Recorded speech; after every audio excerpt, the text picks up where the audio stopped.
আজকে আমি করব আলুর পায়েস। তার জন্য একটা আলু এরকম সাইজের আমি নিয়ে নিয়েছি, দু আধখানা করে। এটাকে প্রথমে আমি গ্রেট করে নেব। তার জন্য লাগবে দুধ, কিশমিশ, আলুর সাথে।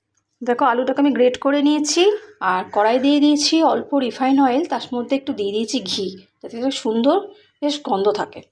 প্রথমে আমি এই আলুর গ্রেট করাটাকে একটু ভেজে নেব।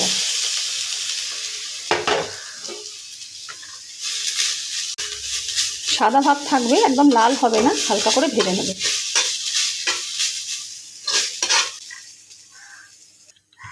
দেখো আলুটা হয়ে গেছে। আমি এবারেতে এর মধ্যে দিয়ে দিচ্ছি দুধ। আমি নিয়ে নিয়েছি এখানে 500 দুধের প্যাকেট।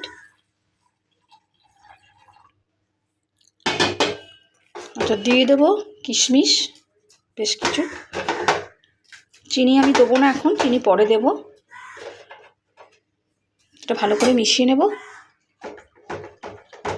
বেশ কিছুক্ষণ এটাকে ফুটতে দেবো, একটু ঘন হলে তখন আমি চিনি দেবো এর মধ্যে। দেখো দুধটা বেশ ঘন হয়ে গেছে।